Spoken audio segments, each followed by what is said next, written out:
अस्सलाम वालेकुम सदीक बख्शी साहब।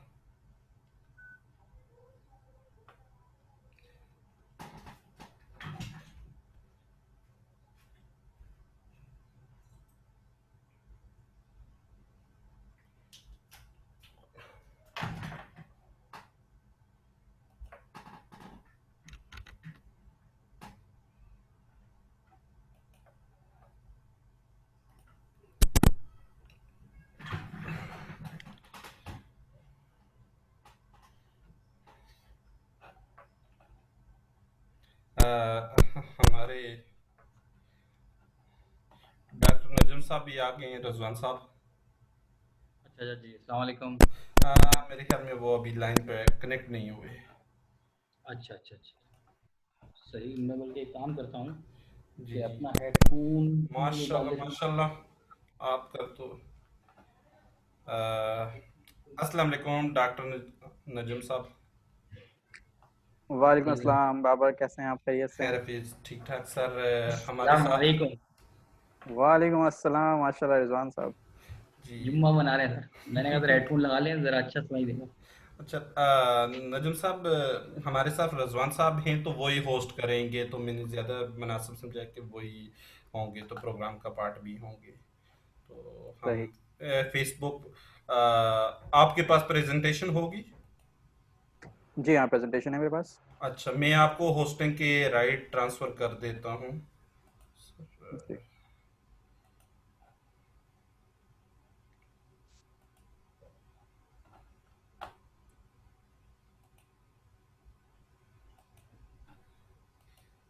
वालेकुम, आवाज आ रही है आपको मेरी? मैंने कहा देखता कि हेडफोन मैंने लगाए वायरलेस तो पता वालेकुम चल सलाम। जाए। जी जी, आ रही है सर, आपके पास। अ, सर आप प्रेजेंटेशन चेक कर लें, मैं फेसबुक पे शेयर कर देता कैन हूँ। You see this shared screen now? जी बिल्कुल सर। अच्छा, बस एक मिनट सर मुझे दीजिए। जी। जी जी। मैं फेसबुक पर लाइव कर रहा हूँ।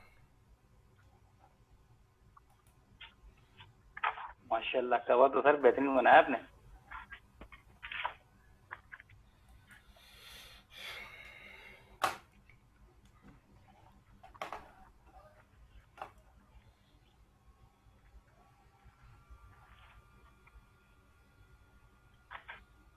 बाकी सर इसका जो मीडियम है, इंग्लिश में रखना है उर्दू में रखना है, मुझे बता दें आप, वो ताकि मैं फिर उर्दू, उसी हिसाब से। मेरे ख्याल में उर्दू में अच्छा, होना चाहिए, उर्दू में। सारे लोग जो हैं अंडरस्टैंड भी कर सकें, उर्दू इंग्लिश मिक्स सही रहेगा। ठीक है, ठीक है, ठीक है सर। बाकी सर नजम से ठीक है पूछ सर, लें। ठीक है, ठीक है। जब तक आप सेटिंग कर रहे हैं मैं भी अपना कुछ सेट करता रहता हूँ। चल सर।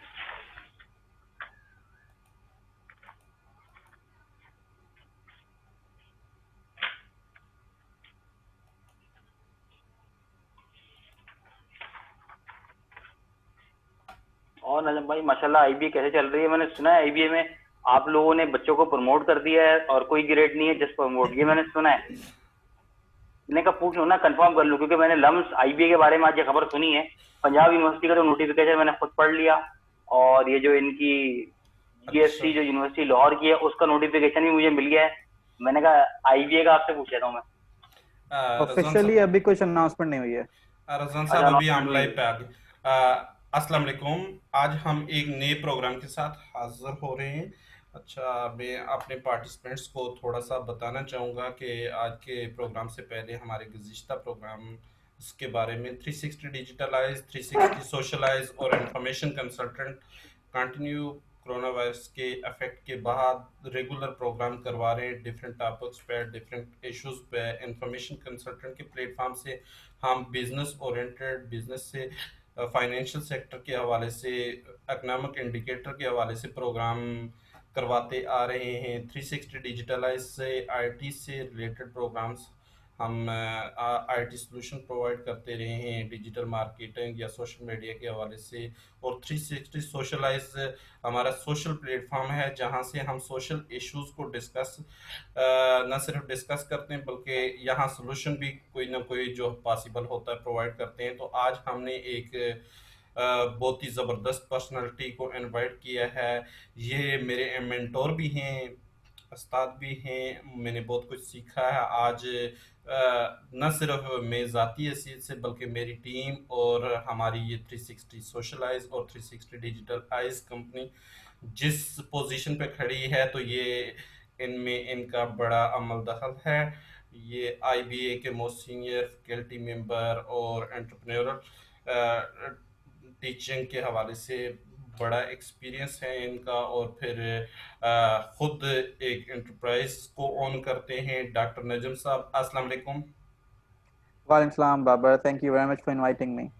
हमारे साथ आज इंजीनियर रजवान साहब हैं, बैरिया इंक्यूबेशन के मैनेजर हैं, और माशाल्लाह ये पूरे पाकिस्तान के अंदर और ख़ुसूसन कराची के अंदर एंटरप्रेन्योरल एक्टिविटीज़ के हवाले से जितने भी एंटरप्रेन्योरल एक्टिविटीज़ के सेशंस हो रहे होते हैं, वर्कशॉप हो रही होती है, इंक्यूबेशन एक्सेलरेशन के प्रोग्राम में बढ़ चढ़ के हिस्सा लेते हैं। और आज अगर देखा जाए डॉक्टर नजम साहब, मैं आपके साथ भी शेयर करना चाहूँगा, यकीनन आप ज़रूर देखते होंगे कि हमारे कराची के अंदर जितने भी इंक्यूबेशन हैं, उन इंक्यूबेशन मैनेजर्स में डॉक्टर रज़वान साहब माशाल्लाह बहुत ही टॉप रैंकिंग पे न सिर्फ जा रहे हैं, बल्कि इनके आज कोरोना वायरस के इफेक्ट के बाद भी रोज़ाना इनके किसी न किसी अलमनाई स्टूडेंट और इनक्यूबेटीज़ की बहुत अच्छी खबर न सिर्फ लोकल बल्कि नेशनल और इंटरनेशनल लेवल पे आ रही होती है। तो ये बहुत पॉजिटिव न्यूज़ है। तो आज के हमारे प्रोग्राम को होस्ट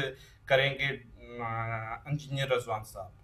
तो ओके जी, अस्सलाम वालेकुम तमाम सुनने वालों को, और जज़ाकल्लाह बाबर साहब इस 360 डिजिटल आई के फोरम से हमें यहाँ बुलाने के लिए। तो फर्स्ट ऑफ ऑल मैं अगेन आपका शुक्रगुजार हूँ, क्योंकि माशाल्लाह आपने कुछ ज़्यादा ही कह दिया, ऐसा नहीं है, हम बस कोशिश कर रहे हैं। और जो मैं बार बार बात करता हूँ कि एक दिमागी कैफियत यानी कि जो माइंड सेट डेवलपमेंट की, उस पर हम वर्कआउट कर रहे हैं और स्टूडेंट्स को कोशिश कर रहे हैं कि इस चीज़ पे लेके आए। ठीक। और जहाँ तक अब बात करते हैं हम डॉक्टर नजम अकबर साहब की, वो ये कि माशाल्लाह से इनका थोड़ा बहुत मजीद में और इंट्रोडक्शन दे देता हूँ, क्योंकि ये basically is engineer from ND. उसके बाद माशाल्लाह से इन्होंने मास्टर्स किया, और ये एक सरकारी इदारे नेस्कॉम से भी इनका माशाल्लाह ताल्लुक रहा है, और ये माशाल्लाह काफी प्रोजेक्ट्स करते रहे। उसके बाद माशाल्लाह इन्होंने जो अपनी पीएचडी है वो इंग्लैंड से की है, क्योंकि मैं खुद इसका जाती तौर पे गवाह में से हूँ कि जब हम मास्टर्स कर रहा था तो ये अपनी इंग्लैंड से तो पीएचडी कर रहे थे, और जो है इनसे हमारी उस वक्त की मुलाकात है। और माशाल्लाह खैर मुंह पे तो कहते हैं कि तारीफ करना अच्छी बात नहीं होती, लेकिन जिस तरह से उन्होंने काम किया है आई रियली अप्रिशिएट इट। और माशाल्लाह आईबीए के अंदर तो ये बहुत अच्छा काम कर रहे हैं। ना सिर्फ इन्होंने जो इंजीनियर्स के लिए आज से तकरीबन 3 साल पहले एक प्रोग्राम स्टार्ट किया था, क्योंकि मैं उसमें खुद एज स्पीकर भी वहाँ किया था, तो माशाल्लाह से वो बहुत सक्सेसफुल रहा, और आई होप कि वो आगे भी आईबीए अमन सीईडी की तरफ से प्रोग्राम वो चल रहा है। तो डॉक्टर साहब again thank you very much, और आपका खास करके आपकी एक्सपर्टीज का, और बीइंग एन एंटरप्रेन्योर, जो कि मेरा एक जाती कॉल ये होता है कि जब तक एक रुपया भी खर्च नहीं करो तो हम क्या बच्चों को पढ़ाएंगे, कि जब तक हम खुद कुछ खर्च ही नहीं कर रहे, हमें तकलीफ ही नहीं उस वक्त तक पता चलेगा जब तक एक रुपया भी जाए ना होना जेब से, तो इंसान को समझ में नहीं आता कि ये चीज है क्या, क्योंकि ये बाय डूइंग आती है। जो मेरा अपना मानना है, फिलॉसफी एंड थ्योरी तो हम सब पढ़ लेते हैं। तो बहरहाल तो आज हम इंशाल्लाह इस सेशन का बाकायदा तौर पे आगाज करेंगे, और डॉक्टर साहब से कहेंगे कि हमें बताएं कि क्या इस वक्त एंटरप्रेन्योरशिप के ऊपर क्या अपॉर्चुनिटीज आ रही है, क्योंकि इसको थर्ड वर्ल्ड ऑर्डर कहा जा रहा है। क्योंकि मेरी भी अपने तौर पर जो इस वक्त कनाडा, इंग्लैंड के लोगों से जो बात हो रही है, तो वो कह रहे हैं कि इस वक्त जो दुनिया की सिचुएशन है उसका डायमीटर बड़ा डिफरेंट होने वाला है। तो जहां आपके पास बहुत सारी प्रॉब्लम फेस होंगी जॉब्स की सूरत में, जिसमें आप उबर को देख लें, करीम को देख लें, मुख्तलिफ देख लें, वहाँ एक अपॉर्चुनिटीज का भी आपके पास एक सिलसिला पैदा होगा। तो डॉक्टर साहब मेरे ख्याल से अब हम अपने टॉपिक की तरफ चलते हैं। तो I would like to invite you that and just you need to talk about the entrepreneurial opportunities now in these days, especially in COVID-19. Thank you very much, Rizwan Saab, for such a long, detailed introduction. Yes, we've been in contact for a very long period of time.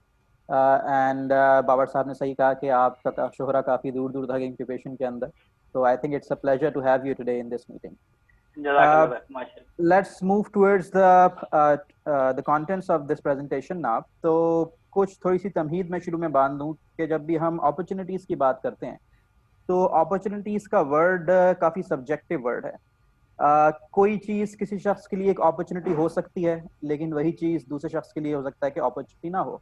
और इसकी एक बहुत अच्छी मिसाल इस तरह से ली जा सकती है कि जब भी आप अपने बिजनेस मॉडल प्रेजेंटेशन के लिए या किसी एंटरप्रेन्योरशिप कंपटीशन में जाते हैं, तो वहां पे कोई जज आपको काफी सराहता है, जबकि कोई कहता है कि नहीं, मैं कोई खास इंप्रेस नहीं हुआ। इसका मतलब ये अपॉर्चुनिटी की जो अंडरस्टैंडिंग है, ये पर्सन टू पर्सन वेरी करती है।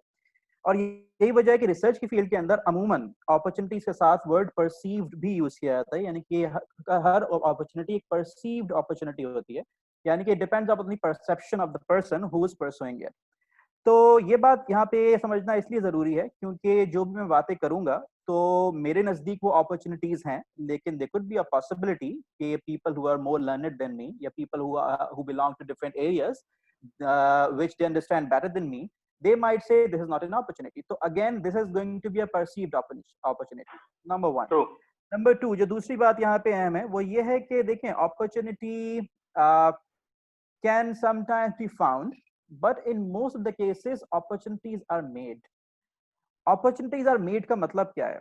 अगर कोई शख्स मेरे पास आता है, मुझसे कहता है कि सर ये मैं ये काम करना चाहता हूँ, मुझे नजर आता है कि इसकी मार्केट साइज काफी बड़ा है, और आपके बारे में आपका क्या ख्याल है इस बारे में कि ये कैसा आइडिया है? तो जब भी मेरे पास कोई ये सवाल लेके आता है तो मेरे एक जवाब से पहले ये होता है कि देखें, अगर मैं अभी आपसे कहता हूँ कि आपका आइडिया बहुत ही आउटस्टैंडिंग है, तो शायद मैं गलत बोल रहा हूँ। लेकिन अगर मैं कहूँ कि आपका आइडिया बिल्कुल रबिश है, तो भी मैं शायद गलत बोल रहा हूँ। और सबकी वजह क्या है कि जब तक आप पानी में कूदते नहीं हैं, आपको तैरना नहीं आता, और आपको ये अंदाजा बिल्कुल नहीं सही। होता कि पानी की फीलिंग क्या है। इसका मतलब ये हुआ कि कभी भी आपको कोई अपॉर्चुनिटी, परसीव्ड अपॉर्चुनिटी लगती है, to give it a try within the boundaries of affordable loss. थोड़ा सा खर्च करके एक्सपेरिमेंट करें, करके देखें क्या रिस्पॉन्स आता है। अगर तो आपका अच्छा रिस्पॉन्स आया, मजीद इन्वेस्ट करके आगे चले, ना आया तो उसको छोड़ें, कुछ और ट्राई करें। तो ये समझना इस पॉइंट पे इसलिए जरूरी है कि आगे जाके मैं अभी जो भी बातें करने वाला हूं, तो उसके अंदर आजमाइश शर्त है। जो कुछ भी मैं अभी कह रहा हूँ वो मेरी अंडरस्टैंडिंग के मुताबिक है, लेकिन मैं बिल्कुल गलत हो सकता हूँ। और इसका मतलब ये हुआ कि जब तक ये चीज ट्राई ना कर ली जाए, ये चीज ऑथेंटिक नहीं हो सकती। तो ये चीज जहन में रहे इससे पहले कि हम अपनी प्रेजेंटेशन का आगाज करें। एक चीज अभी रिजवान साहब ने कही, आखिरी बात मैं कर दूं इस इनिशियल स्टेज के ऊपर, कि एंटरप्रेन्योरशिप के बारे में कहा था कि teaching entrepreneurship is an oxymoron, and I normally repeat this sentence in every single training. इसका मतलब क्या है? ऑक्सीमोरॉन्स वो सेंटेंसेस होते हैं जो कि अपनी ही मुखालफत करते हैं, जो अपने आप को ही नेगेट करते हैं। फॉर एग्जांपल, चीखता सन्नाटा या फिर true lies, these words are oxymorons. तो जब हम कहते हैं teaching entrepreneurship, this is also an oxymoron, यानी कि entrepreneurship can never be taught, it has to be practised. as I said, unless you plunge into the water, you cannot learn swimming. किताब से पढ़ के स्विमिंग नहीं आती। तो इसलिए अभी हम जो कुछ भी आगे देखेंगे तो वो एक सजेशन है, आइडिया है, एक समझ लें कि प्रोजेक्शन है, लेकिन ये कि जो हक़्क़ुल यकीन आपके अंदर आएगा वो सिर्फ और सिर्फ प्रैक्टिस से आएगा, एक्सपेरिमेंट करने से आएगा। तो मैं हाईली इनकरेज करता हूँ कि मैं आगे जो भी बातें कर रहा हूँ तो इनमें थोड़े थोड़े से अफोर्डेबल लॉस के साथ आप प्रैक्टिस करें, एक्सपेरिमेंट करें। हो सकता है कि कोई चीज़ कामयाब हो जाए तो फिर उसमें आप मजीद आगे जा सकते हैं। अब हम शुरू करते हैं अपनी प्रेजेंटेशन। तो मैं ये चाहूंगा कि हम इससे पहले कि हम कोविड-19 के ऊपर आए, हम थोड़ा सा माजी के झरोकों में भी झांकें, क्योंकि बाबा साहब ने कहा था उर्दू में बात करनी है, तो मैं कोशिश करूंगा थोड़े उर्दू के अल्फाज भी जी इस्तेमाल जी करूं। बिल्कुल। तो हम थोड़ा सा पास्ट में देखें कि जब माजी में ऐसे हालात हुए हैं, इस किस्म के इवेंट्स आए हैं, तो क्या तब्दीलियां आई हैं हमारी सोशियो इकोनॉमिक, हमें माशरे में, हमारी इकोनॉमी के अंदर कौन से बिजनेस जो प्रॉस्पर कर गए हैं, कौन से बिजनेस जो डूब गए हैं। और एक बहुत अहम बात ये कि इन इवेंट्स के बाद जो कंज्यूमर इमर्ज करता है उसका बिहेवियर क्या होता है।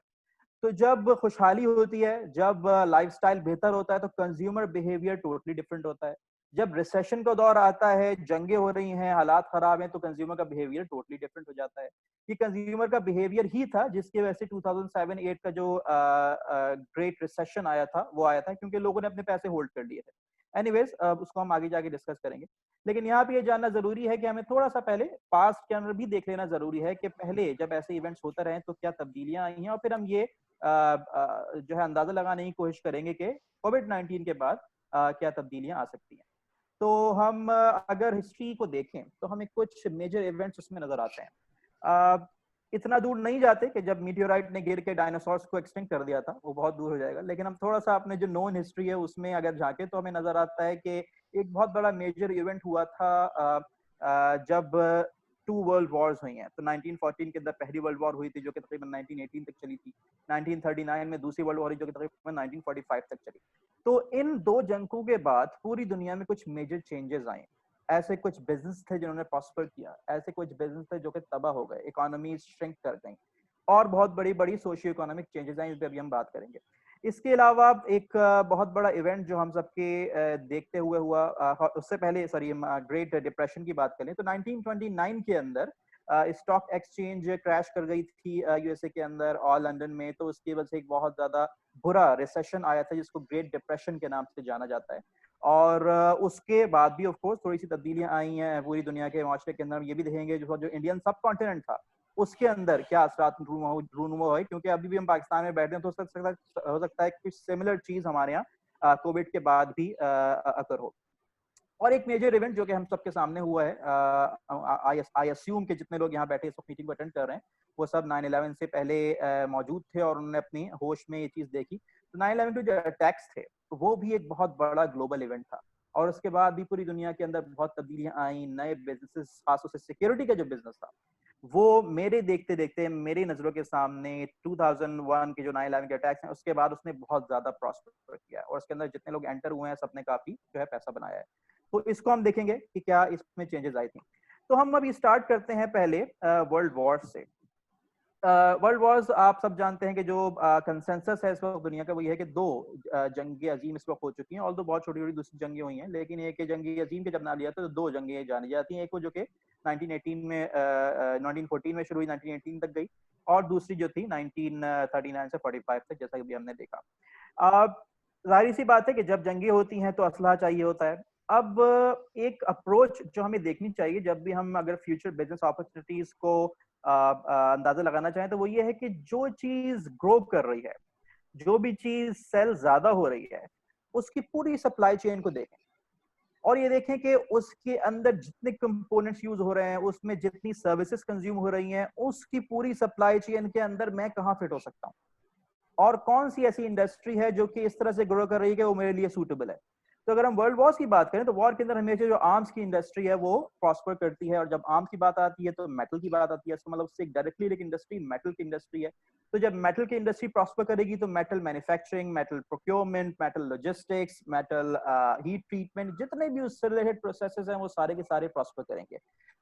जब जंगे होती हैं तो जानी नुकसानात होते हैं। इसका मतलब जो मेडिकल की फील्ड है, जो फार्मेसी की फील्ड है, उसके अंदर जो है वो प्रॉस्पेरिटी आएगी, बहुत तेजी से वो तरक्की करेगी।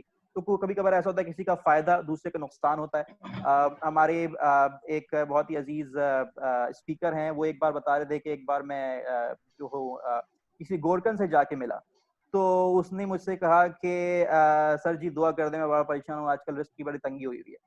तो अब उन्होंने सोचा कि अब मैं गोरकन के लिए कैसे दुआ करूंगा, अगर मैं गोरकन के लिए दुआ करूंगा तो हो सकता है किसी और को नुकसान कर रहा हूँ। तो ऐसी चीजें हो रही होती हैं। इसका मतलब अगर जंगे हो रही हैं, जानी नुकसानात हो रहे हैं, तो उसके अंदर कुछ लोगों की चांदी भी हो रही है, कुछ लोग अपना उसमें पैसा भी बना रहे हैं, बिजनेस में प्रॉस्पर भी कर रहे हैं।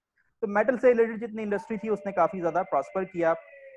जो नुकसानात हुए खास तौर से इंडियन सब कॉन्टिनेंट के अंदर वो ये थे कि हमारे यहाँ क्योंकि जब जंगी होती है तो ऑफकोर्स तबाही होती है और जो छोटी छोटी बिजनेस हैं वो तबाह हो जाते हैं। इंडिया के अंदर खास तौर से जो बिजनेस थे वो वाले बिजनेस जो कि इस फौज की डिफरेंट एक्सेसरीज को सप्लाई करते थे उन्होंने बहुत प्रॉस्पर किया, जिसके अंदर क्योंकि इंडिया के अंदर कॉटन था, टेक्सटाइल इंडस्ट्री थी, तो हमारे यहाँ जो है जो वर्दियां बना करती थी, शू की हमारी इंडस्ट्री बहुत अच्छी थी। इसके अलावा जो मेटल इंडस्ट्री थी उसने काफी ज्यादा प्रॉस्पर किया क्योंकि इंडिया की जो कॉटेज इंडस्ट्री, जो स्मॉल बिजनेस थे, वो ये सारी चीजें बड़ी फर्म्स को प्रोवाइड करते थे जो कि फिर इवेंचुअली आर्म्स और जितने यूनिफॉर्म्स और सारे गैजेट्स थे वो बनाया करती थी। तो वर्ल्ड वॉर्स की वजह से ये तब्दीलियां आई। एक और वर्ल्ड वॉर का जो फायदा गर्दाना जाता है वो ये कि जब ग्रेट डिप्रेशन आया यूएसए के अंदर 1929 में, तो उसके बाद अमेरिका को उससे निकलने में बहुत मुश्किल हो रही थी और इसी दौरान ये जंग अजीम शुरू हो गई। और जब ये वर्ल्ड वॉर शुरू हुई तो अमेरिका सबसे पहले, जो लोग हिस्ट्री जानते हो, डायरेक्टली इन्वॉल्व नहीं हुआ था। ये पर्ल हार्बर के बाद मेनली जो है वो एलान आया है। लेकिन ये कि खैर मैं वर्ल्ड वॉर 2 में चला गया, वर्ल्ड वॉर 1 की बात करें, पहले इन्वॉल्व नहीं था, लेकिन ये कि इसने अपनी आर्म्स इंडस्ट्री को डेवलप करना शुरू किया और लोगों ने आर्म्स बना बना के दूसरी कंट्रीज के अंदर सेल करना शुरू किया। और इस आर्म इंडस्ट्री की वजह से कहा जाता है, जो एक्सपर्ट्स हैं वो कहते हैं कि अमेरिका ग्रेट डिप्रेशन से बाहर आया। तो you see there could be some positive aspects attached to even wars, जो कि हमें नजर आया कि even Indian subcontinent के अंदर भी इंडस्ट्री ने तरक्की की because of the two world wars. उसके बाद जो एक बहुत मेजर इवेंट हमको नजर आता है फर्स्ट वर्ल्ड वॉर के बाद, वो right after the first world war है, जो कि स्पेनिश फ्लू था। स्पेनिश फ्लू के बारे में कहा जाता है कि वो फैला इस तरह से कि ये दरअसल फूटा था उन अफवाज के दरमियान जो कि जंगी मुहाज के ऊपर गए हुए थे। और जब उन्होंने ट्रैवल करना शुरू किया तो अब क्योंकि जंग अजीम थी, पूरी दुनिया से फौजी आए हुए थे, इंडिया से बहुत बड़ी पॉपुलेशन थी जो कि अपने ब्रिटिश एम्पायर की लड़ रही थी, और भी पूरी दुनिया में लोग थे। इन सब ने जब ट्रैवल करना शुरू किया तो अपने साथ इन्होंने स्पेनिश फ्लू को कैरी करना शुरू कर दिया और बहुत बुरा पेंडेमिक इस दुनिया के अंदर आया। बिल्कुल, और उसको लोग आज के जमाने में अक्सर, डॉक्टर साहब मैं ऐड कर दूं, उसको कोरोना से ये लोग मिला देते हैं, तो इसका भी कोरोना के लोग मुकाबले में देखा बहुत जाए। बड़ी चीज थी। कोरोना तो फिर भी बहुत कंट्रोल हो गया है। कोरोना के मुकाबले में बहुत बड़ी चीज थी। कोई 40 मिलियन लोग जो है वो अपनी जान से हाथ धो बैठे थे पूरी दुनिया में। और एक अनफॉर्चुनेट चीज जो थी जिसको जो है जान के थोड़ा सा खौफ भी आता है, वो ये कि इसकी 3 वेव्स आई थी। पहली वेव के अंदर ये आया तो काफी ज्यादा अमवात हुई, फिर लोगों ने थोड़ा कंट्रोल करने की कोशिश की, लेकिन फिर कुछ लोग रिलैक्स हो गए तो उसकी सेकंड वेव आई, और फिर इवेंचुअली थर्ड वेव भी आई। तो जो सेकंड वेव थी उसके बारे में कहा था कि वो सबसे ज्यादा डेडली थी, उसने सबसे ज्यादा अमवात जो है वो क्रिएट की इस पेंडेमिक की वजह से। तो यहाँ पे एक चीज हमें जहन में ये रख लेनी चाहिए कि एहतियात बहुत जरूरी है, क्योंकि अगर हमें ज़ाहिरी तौर पे कुछ चीज कम होती नजर आ रही है, खास तौर से पेंडेमिक, तो उसकी सेकंड वेव भी लाइकली है, जो कि माजी में नजर आता है होते हुए। और सेकेंडली ये कि अगर तो कुछ ऐसी इंडस्ट्रीज हैं जो कि पेंडेमिक की वजह से प्रॉस्पर कर रही हैं, तो ये सोच के उसमें इन्वेस्ट ना करना कि यार अब तो बस पेंडेमिक जा रहा है, तो शायद ये वाइज नहीं होगा। उसमें आप थोड़ा सा प्रोजेक्ट करें, थोड़ा सोचें कि अगर मैं स्टार्ट करता हूं तो अभी तो मैं प्रॉस्पर कर ही सकता हूं, बाद में मैं इसको किस तरह से मनूवर करके, पिवट करके बाद में भी कामयाब रह सकता हूं। तो इस हवाले से भी हम थोड़ा आगे जाके भी बात करेंगे। अगर हम इंडिया की बात करें तो स्पेनिश फ्लू की वजह से कोई 12 से 17 मिलियन जो आबादी थी वो इंडिया की, इतनी अमवात हुई इंडिया के अंदर, क्योंकि बहुत बड़ी इंडिया की जो फौज थी वो फर्स्ट वर्ल्ड वॉर में हिस्सा ले रही थी। जब वो वापस आई तो उसने आगे बुरी तरह से इसको फैलाया, और क्योंकि उस वक्त इतनी सोशल मीडिया नहीं था, इतने कंट्रोल गवर्नमेंट के पास नहीं थे, तो इस तरह से एहतियात नहीं हो पाई जिस तरह कोविड के अंदर हो गई। जिस तरह से पूरी मुल्कों ने साथ दे के खास ट्रेंड को फॉलो किया, लॉकडाउन किया, घरों में बैठे, मास्क पहने, हाथ धोए, और ये सारी जो एहतियाती तदाबीर थी, उस वक्त ऐसा नहीं हो सका, जिसकी वजह से बहुत ज्यादा नुकसान हुए। कहा जाता है कि ज्यादातर जो बिजनेस थे जो कि बचे, जो कि खत्म हो गए तो अलग, जो बचे उनकी भी सेल्स होती 50% तक पहुंच गई, रिड्यूस हो गई हाफ से। इस तरह से लोगों के लाइफस्टाइल चेंज हो गए। फार्मेसी और हेल्थ केयर ऑफ कोर्स, जब भी बीमारियां आती हैं तो ये जो इंडस्ट्री तरक्की करती हैं, तो उसकी वजह से इनको फायदा हुआ। इसकी पूरी सप्लाई चेन में जितने लोग थे उन्होंने जो है वो फायदा उठाया। लेकिन ये कि ओवरऑल बहुत ज्यादा एंटरप्रेन्योरियल अपॉर्चुनिटीज के हवाले से हमको जो है वो नोन नहीं है। बहुत ज्यादा लिटरेचर में सरसरी से अगर ज्यादा तो नहीं मिलता, हो सकता है इन डेप्थ अगर स्टडी की जाए तो इसके बारे में कुछ निकल सके। लेकिन एक of course this was something which we can learn from when it comes to covid. Next जो इवेंट आया वो ग्रेट डिप्रेशन का था 1929, जिसका मैंने अभी जिक्र किया कि जो स्टॉक मार्केट क्रैश होने की वजह से पैदा हुआ। लेकिन फिर जब second world war Aahista Aahista mount होना शुरू हुई और आगे जाके जो है तब्दीलियां आना शुरू हुई, जंगियां शुरू हुई, तो फिर अमेरिका ग्रेट डिप्रेशन से निकलने में कामयाब हो गया। लेकिन उस वक्त पूरी दुनिया का जो ट्रेड था, जो इंटरनेशनल ट्रेड था, वो वॉपिंग 66% रिड्यूस हो गया। अब आप इमेजिन कर सकते हैं कि पूरी दुनिया में, खासतौर से आजकल के दौर के अंदर जहां पे इंटरनेशनल ट्रेड बहुत ज्यादा है, अगर एक बहुत बड़ी पावर क्रैश करती है और वो बैंकक्रप्ट होती है, पूरी दुनिया की सप्लाई चेन्स और बिजनेस की वजह से मुतासर होंगे। और अभी भी ऐसे ही होगा। इस वक्त अमेरिका, यूएसए इस वक्त अमवात के हिसाब से सबसे टॉप पे जा रहा है, और उसकी वजह से उसकी जो इकोनॉमी वो बहुत बुरी तरह से 6% तकरीबन सुना है कि वो श्रिंक हो जाएगी अगले 1 साल में, आईएमएफ की प्रोजेक्शन है। अब अगर ऐसा होगा तो यकीनन वहां के लोगों की बाइंग की कैपेसिटी डिस्टर्ब होगी, जिसकी वजह से वो तमाम चीजें जो कि डेवलपिंग वर्ल्ड से एक्सपोर्ट हो रही हैं यूएसए के अंदर, वो मुतासिर होंगी, और उन लोगों को फिर ऑल्टरनेट्स ढूंढने पड़ेंगे। तो ये एक चीज जहन में हमें रखनी चाहिए है। एग्रीकल्चर और कैश क्रॉप जो थी इंडिया की उस वक्त, वो इसलिए मुतासिर हुई क्योंकि वहां पे इस वक्त जो ब्रिटिश एम्पायर की पॉलिसी थी, उसने अपनी टेक्सटाइल मिल्स जो उसकी थी लैंकाशायर और मैनचेस्टर वगैरह में, उनको फीड करने के लिए जितनी भी क्रॉप्स थी उनको ज्यादातर कैश क्रॉप में कन्वर्ट कर दिया। उसमें से कॉटन एक बहुत अहम क्रॉप थी, जिसकी वजह से जब जंग शुरू हुई तो जहां तक वर्दियां बन रही थी वो तो सही था, लेकिन ये बाकी जो इंडस्ट्री मुतासिर, जब नेशनल ट्रेड मुतासिर हुआ, उसकी वजह से ये एग्रीकल्चर की इंडस्ट्री भी बहुत बुरी तरह से मुतासिर हुई। और इसके अलावा ऑफ कोर्स इंटरनेशनल ट्रेड के अंदर जो ट्रांसपोर्ट के मैकेनिज्म होता है, जो लॉजिस्टिक्स के टूल्स होते हैं, जब वो इस्तेमाल नहीं होते तो वो जो इंडस्ट्री थी उसके ऊपर बहुत ज्यादा असरात मुरतब हुए। एक नोन चीज जो हम सबके सामने है और हमें इसके अंदर से बहुत ज्यादा बिजनेसेस प्रॉस्पर करते हुए नजर आए, वो सितंबर 9/11 के अटैक्स थे। मैं खास तौर से ये मैंने देखा, बल्कि रिजवान साहब भी मुझसे एग्री करेंगे और बहुत से लोग जो मेरे हम उम्र हैं वो उन्होंने देखा होगा कि किस तरह से सड़कों के ऊपर उनको ये रोड ब्लॉकर्स, टायर किलर्स और ये जो बिल्कुल। कंक्रीट होल्डर्स थे और जी जी। Metallic scanner gates, hand held scanner बहुत तेजी से उनको नजर आना शुरू हो गए। जारी बात है पाकिस्तान ये चीजें इतनी ज्यादा प्रोड्यूस नहीं करता। कंक्रीट का बोल्डर की जहां तक ताल्लुक है वो तो बनाते ही होंगे, लेकिन ये कि बाकी जो चीजें तो सारी इंपोर्ट हो रही थी। इसका मतलब जितनी भी इंपोर्ट इंडस्ट्री थी इससे रिलेटेड और उसमें जितने इंपोर्टर्स थे उन्होंने फौरन जो अपनी डायरेक्शन चेंज की, स्विच की और सिक्योरिटी के जो हालात थे उनकी तरफ फोकस किया, उनको मार के यहाँ पे सेल करना शुरू किया। जो लोकल प्रोड्यूसर्स थे, ये कंक्रीट के बोल्डर्स हैं और इस तरह की जितनी रुकावटें हैं वो उन्होंने प्रोड्यूस करनी शुरू की। और ये कि इससे रिलेटेड पूरी सप्लाई चेन, अगेन आई से the entire supply chain got benefited. और ये कि उसकी तब्दीली जो हमको वाज़ेह तौर पे अपनी सड़कों के अंदर नजर आना शुरू हुई। 2007-8 जब मैं यूके में था, I was doing my PhD, तो वहां पे उस वक्त रिसेशन आया, काफी शदीद रिसेशन आया। वो इसी वजह से था कि लोगों बिल्कुल ने एग्रीड। होल्ड कर लिया। रिजवान साहब ने पर्सनली ट्रू। फील किया होगा, बिल्कुल। ये भी वहां पे उस जी वक्त जी। जॉब कर रहे थे, मैं भी जॉब कर रहा था, तो मुझे हम लोगों को अंदाजा हुआ किस तरह से जॉब्स वहां पे अचानक खत्म होना शुरू हो गई। तो ट्रू। उसकी वजह से हुआ ये कि इकोनॉमी ने श्रिंक किया। 0.1% उस वक्त वर्ल्ड की इकोनॉमी जो वो श्रिंक कर गई थी, जो कि ऐसा बहुत ही है। कम है कोविड के मुकाबले में। कोविड में कहा जा रहा है कि आईएमएफ की प्रोजेक्शन है कि 3% तक इकोनॉमी श्रिंक कर जाएगी। तो वो जो 0.1% है उसके मुकाबले में 3% बहुत ज्यादा है। तो we have to be cautious of this fact. Pakistan और इस रीजन की अगर हम बात करें तो पाकिस्तान उस वक्त एक्सपोर्ट के हवाले से बदतरीन हालात में था, क्योंकि उस वक्त पाकिस्तान की जो इंपोर्ट्स थी वो कोई 40 बिलियन की, जबकि इंपोर्ट सिर्फ 20 बिलियन की थी, जिसकी वजह से इंटरनेशनल ट्रेड के खत्म होने से बहुत ज्यादा फर्क पाकिस्तान को नहीं पड़ा। ऑफकोर्स टेक्सटाइल और टेक्सटाइल, लेदर, राइस, ये 2-3 गिनती की चीजों के अंदर हैं, जो कि ऐसी चीजें जो कि इस्तेमाल होती हैं, तो बहुत ज्यादा फर्क पाकिस्तान को इसका नजर नहीं आया। लेकिन ओवरऑल दुनिया के अंदर 0.1% श्रिंकेज आई इकोनॉमी में, और जो बाइंग बिहेवियर था कंज्यूमर्स का वो काफी हद तक चेंज हो गया।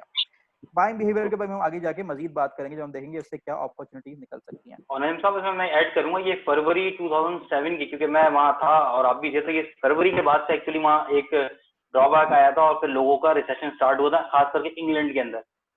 जी हाँ, वो नॉर्दर्न रॉक के नाम से एक आपकी एजेंसी जी। थी, तो वो उसने क्रैश किया था, वो बैंकक्रप्ट हुई थी। उसके बाद से लोग इतना डरे कि उन्होंने अपने पैसे होल्ड कर लिए, बैंकों से निकाल लिए, कैश खत्म हो गया इकोनॉमी में से और बुरी तरह से रिसेशन का शिकार हो गई इकोनॉमी। तो ये सारी हमने चीजें देखी। अब बात करते हैं हम कोविड की। तो माजी में तो हमने देख लिया कि क्या क्या तब्दीलियां आई, उसकी वजह से क्या क्या बिजनेसेस थे जो कि बने भी और बिगड़े भी। कोविड ने क्या तब्दीलियां कोविड लेके आया, कोविड-19, और क्या हम फ्यूचर में एक्सपेक्ट कर सकते हैं कि इसकी वजह से आएगा। थोड़ा सा अगर हम इसका ओवरव्यू लें तो अब तक हमें नजर ये आ रहा है, और ये आज ही की स्टैटिस्टिक्स हैं जो भी मैंने थोड़ी देर पहले डाली हैं, तकरीबन 3.9 या 4 मिलियन के करीब जो है वो केसेस इस वक्त रजिस्टर हो चुके हैं, जो कि मेरे ख्याल से एक्चुअल केस से बहुत कम हो गए, क्योंकि टेस्ट हमारे यहाँ बहुत कम हो रहे हैं। कोई 2,70,000 के करीब जो है वो डेथ्स हो चुकी हैं। इसमें अमेरिका इसमें मेरे ख्याल से सर फहरिस्त है, इसके बाद 70,000 से प्लस तजावज कर गई हैं जो डेथ्स हैं, और रिकवरी कोई तकरीबन आपका 1.3 मिलियन के करीब है। तो ये स्टैट्स हैं, और इसमें हमें नजर ये आता है कि अगर लोग स्पेनिश फ्लू से उसको कंपेयर करते हैं तो स्पेनिश फ्लू के मुकाबले में अल्हम्दुलिल्लाह सुम्मा अल्हम्दुलिल्लाह हम बहुत इस वक्त प्रोटेक्टेड हैं, बेहतर है, अल्लाह ना करे कि वैसा वक्त दोबारा आए। तो वहां पे कुछ 40 मिलियन के करीब जो है वो डेथ्स हो गई। सिर्फ इंडिया के अंदर अलोन 12 से 17 मिलियन के करीब डेथ्स हो गई थी, जो कि बहुत बड़ा नंबर है। तो अल्हम्दुलिल्लाह इस बार जो है ख्याल से तमाम क्या कहना चाहिए, ह्यूमंस ने as one nation, as one species respond किया है और अच्छी तरह से उसको टैकल किया है अल्हम्दुलिल्लाह। लेकिन ये दीज आर द फैक्ट्स, तो इसकी वजह से यकीनन कुछ ना कुछ इकोनॉमी के ऊपर चेंजेस आएंगी। अगर हम फाइनेंशियल पॉइंट ऑफ व्यू से देखें तो ये कुछ आईएमएफ की प्रोजेक्शन जो कि मैं आपको दिखा रहा हूँ, तो जो ग्लोबल फाइनेंशियल क्राइसिस थी 2009, 7, 8, 9 के, उसमें कोई 0.1% इकोनॉमी ने श्रिंक किया था, यानी कि इतने परसेंट का जो ट्रेड था वो कम हो गया था। एक्सपेक्टेड ये है कि जो जिसको ग्रेट लॉकडाउन भी कहा जा रहा है आईएमएफ की तरफ से, ये कोई 3% तक इकोनॉमी को श्रिंक कर देगा। और जब ये 3% इकोनॉमी श्रिंक करेगा तो इसका मतलब ये हुआ कि कुछ प्रॉब्लम्स आएंगी, लेकिन on entrepreneurship it is always said every single problem is an opportunity. इसका मतलब कुछ परसीव्ड अपॉर्चुनिटीज भी हैं इस श्रिंकेज से रिलेटेड। वो क्या हो सकती हैं, we are going to look at that. इस तरह से अगर हम ग्लोबल कंट्री वाइज जो दुनिया की मौजूदा ताकत हैं उनके ऊपर नजर डालें तो हमें नजर ये आता है कि सिर्फ इंडिया और चाइना है के जो अपनी इकोनॉमी को श्रिंक करने से शायद बचा लेंगे बिकॉज ऑफ देयर स्ट्रेंथ, लेकिन बाकी तमाम ममालिक के अंदर इकोनॉमी श्रिंक होगी। यूएसए कोई 6.1% डाउन हो जाएगा, फ्रांस 7.2, स्पेन 8.0, इटली 9.1 सबसे ज्यादा। चाइना के बारे में कहा जा रहा है कि प्रोजेक्शन ज्यादा थी लेकिन ये 1.2% ग्रो कर पाएगा, इस तरह से इंडिया भी 1.9% ही ग्रो कर पाएगा।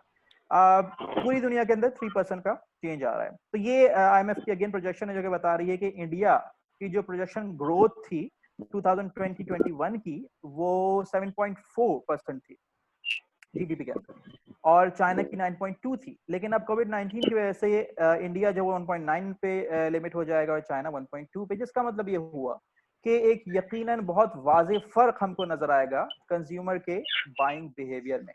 और यही चीज है जो हमको समझनी है, ये समझने के लिए क्या अपॉर्चुनिटीज या क्या परसीव्ड अपॉर्चुनिटीज हमारे आगे हमें मिलेंगी आगे।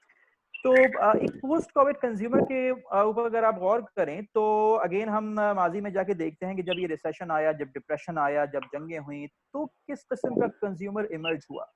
तो एक चीज हमको कॉमन नजर आती है कि उस के बाद को जो कंज्यूमर था वो बहुत ही मोहतात था पैसे खर्च करने में। वो ये कोशिश कर रहा था कि कम से कम पैसा खर्च करके उसे ज्यादा से ज्यादा फायदा हासिल हो सके। इवन जो डेवलप्ड कंट्रीज हैं वहां पे भी ये चीज ऑब्जर्व की गई।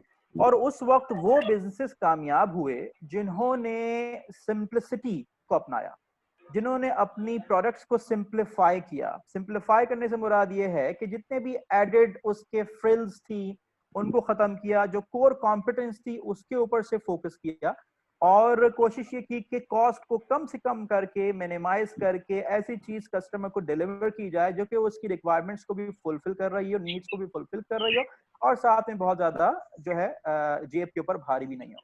तो यही बिहेवियर हम एक्सपेक्ट करते हैं कि हमें आगे नजर आएगा, बल्कि इससे कई गुना ज्यादा नजर आएगा, क्योंकि अनएम्प्लॉयमेंट बहुत ज्यादा बढ़ गई है। खुद पाकिस्तान के अंदर आप देख सकते हैं कि जो हमारा खास से कराची में और जितने भी कॉस्मोपॉलिटन सिटीज हैं वहां पे जो रेस्टोरेंट्स की और फूड आउटलेट्स की इंडस्ट्री थी वो बहुत तेजी से प्रॉस्पर कर रही थी, वो बहुत ज्यादा अच्छा प्रॉस्परिंग बिजनेस बन चुका था, लेकिन इस कोविड-19 की वजह से वो बुरी तरह से हिट हुई है। इस और सर इंडस्ट्री छोटी के एसएमईज भी हुई हैं, खास करके जैसे छोटे कपड़े वाले थे, कोई कढ़ाई करते थे। इवन मैं अपनी बात कर रहा हूँ, जो ईद के जो सूट हैं तो वो कह रहा सर सादा सूट सिलवा दें, कोई कढ़ाई वाला इस वक्त मौजूद, मतलब मैं ये छोटे एसएमईज की बात कर रहा हूँ आपकी इस बात पे ऐड करते हुए। जी हाँ, बिल्कुल सही कह रहे हैं आप। तो हम ना सिर्फ इन बिजनेस की बात कर रहे हैं बल्कि इससे रिलेटेड जितनी सप्लाई चेन्स हैं उन सब की बात करें। कल मैंने एक सेमिनार करवाया स्मॉल बिजनेस मैनेजमेंट के कोर्स के अंदर, फैमिली बिजनेस डायनामिक्स इन पाकिस्तान के ऊपर। तो वहां पे हमने कुछ फैमिली बिजनेस ओनर्स को बुलाया हुआ था। तो उसमें एक साहब थे जलालुद्दीन मुरानी साहब, मुरानी एंटरप्राइज के सीईओ हैं। ये एक्सपोर्ट करते हैं कन्फेक्शनरीज कुछ कंट्रीज के अंदर। तो उनसे जब कोविड-19 के हवाले से सवाल किया गया तो उन्होंने कहा कि हम तो काम करने को तैयार हैं, लेकिन मसला ये है कि हमारी सप्लाई चेन के तो जो सप्लायर्स हैं वही मौजूद नहीं है। ये वही बात है जो रिजवान साहब ने अभी की, अगर आप अच्छा कपड़ा सिलवाना चाहते हैं तो वो कढ़ाई करने वाला ही मौजूद नहीं है, हो सकता है वो लॉक करने वाला ही मौजूद ना हो, तो आपको ऐसा कपड़ा पहनना पड़े इसमें से धागे निकल रहे हो। तो इस किस्म की चीजें आपको नजर आएंगी। और यहाँ पे कुछ ऐसे लोग जो कि door step service, door step delivery, ये अगर सर्विसेज दे सकें तो दे कुड बी इन बेनिफिट। हमें खुद नजर आता है कि हमारे यहाँ क्योंकि सैलून्स हैं सारे बंद हो गए हैं, तो जितने भी नाई हैं उन्होंने होम सर्विस शुरू कर दी है।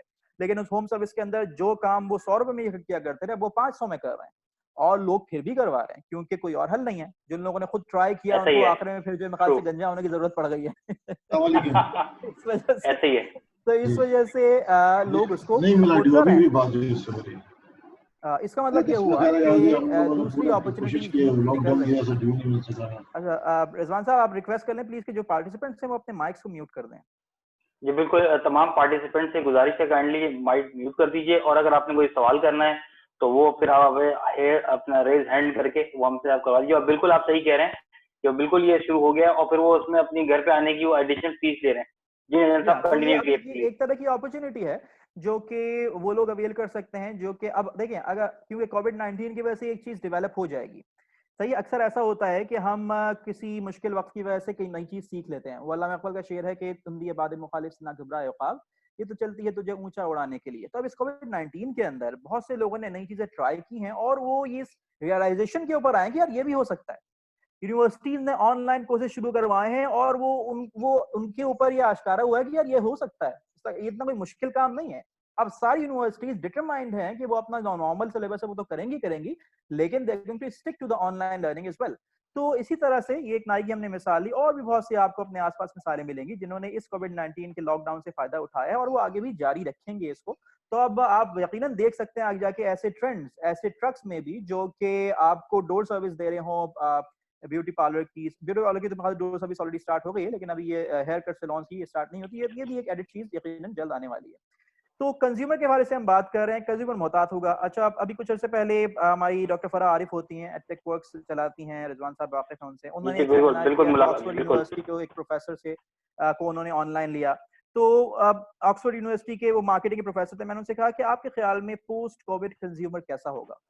अगर आप कंज्यूमर बिहेवियर की बात करें तो पोस्ट कोविड कंज्यूमर क्या होगा? तो उन्होंने ये जवाब दिया कि इस वक्त ये कहना मुश्किल है। वैसे मैंने जहाँ तक रिसर्च की मुझे नजर आता है कि वो ऑफ कोर्स स्पेंडिंग में तो मुहतात होगा, लेकिन ये चीज इतनी स्ट्रेट फॉरवर्ड नहीं है। हमें ये देखना पड़ेगा कि हम किस कंज्यूमर की बात कर रहे हैं, किस एज ग्रुप की बात कर रहे हैं, हम किस सोशियो इकोनॉमिक क्लास की बात कर रहे हैं, क्योंकि ये चीज डिफर करेगी। उन्होंने कहा कि अगर आप किसी यूथ ग्रुप को देख रहे हैं तो हमें नजर ये आएगा कि जैसे ही खत्म होगा लॉकडाउन तो वो सारे अचानक बाहर निकलेंगे और बहुत ज्यादा वो आपको नजर आएंगे खाने पीने की दुकानों के ऊपर, तो बहुत तेजी से अचानक बूस्ट मिलेगा दोबारा आपकी जो फूड और रेस्टोरेंट इंडस्ट्री है उसको। लेकिन अगर आप थोड़ी सी मिडिल एज ग्रुप को देखें तो हमें नजर ये आएगा कि वो बहुत ही मोहतात होंगे, वो खर्च करने में भी मोहतात होंगे, वो सैनिटाइजेशन के हवाले से बहुत ज्यादा मोहतात हो चुके होंगे। इसका मतलब ये हुआ कि इससे रिलेटेड जितनी इंडस्ट्रीज हैं वो आगे प्रॉस्पर कर रही होंगी, उसका आपको कंज्यूमर काफी बड़ा, उसका जो मार्केट साइज है वो आपको काफी बड़ा मिलेगा कोविड के बाद।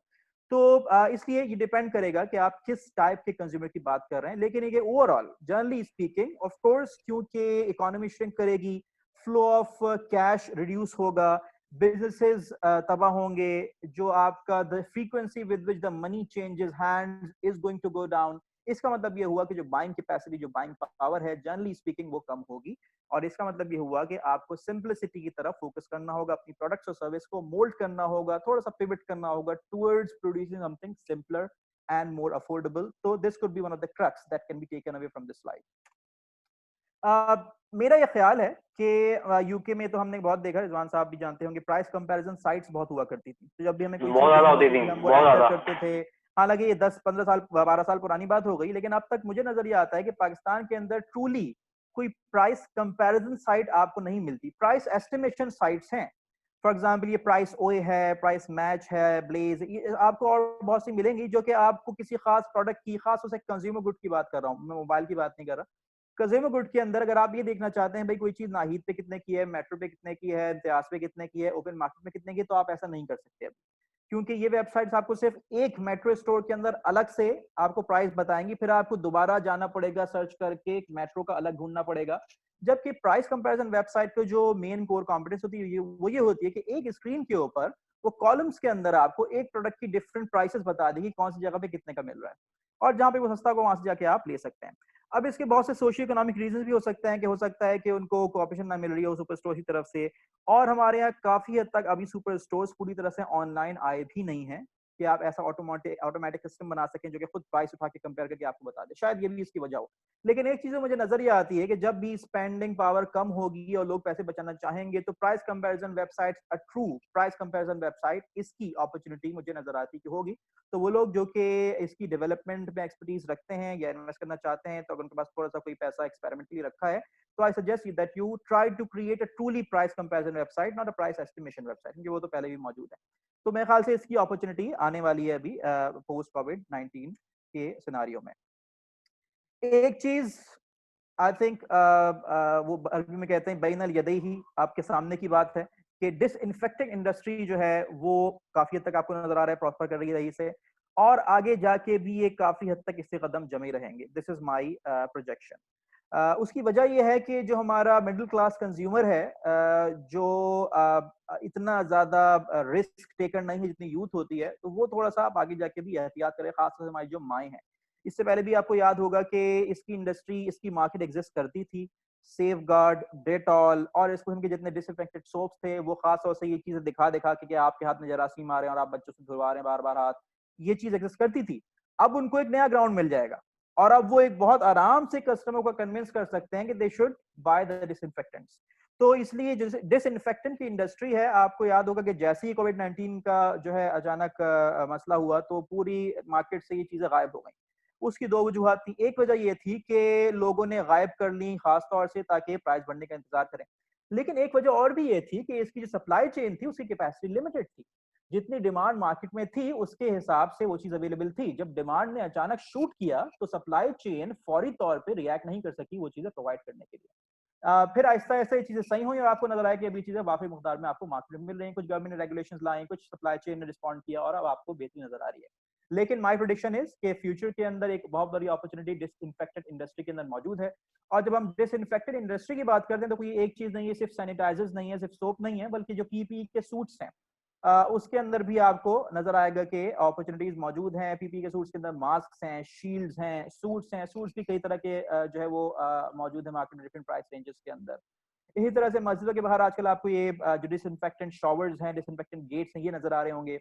मैं ये एक्सपेक्ट करता हूं कि आगे जाके इवेंट मैनेजमेंट इंडस्ट्री और खास तौर से बतौर खास एविएशन इंडस्ट्री के अंदर इन चीजों की एप्लीकेशन आपको बहुत नजर आने वाली है। क्योंकि फौरी तौर पे जो कोरोना का स्केयर है, जो खौफ है, वो अभी खत्म नहीं होगा। ना ही हम फौरी तौर पे अभी भी अगर और कहा ये जाए एटलीस्ट 2-3 साल चलेगा सर, रिपोर्ट के मुताबिक 2-3 साल तक इसका खौफ रहेगा। 2-3 साल मैं ये एक्सपेक्ट करता हूँ, 2-3 साल से भी ज्यादा होगा। उसकी वजह ये है, मैं आपको वजह अच्छा, बताता हूँ। वजह ये है कि 2-3 साल तो ये ऐसे ही चलेगा जब तक वैक्सीन बन रही है।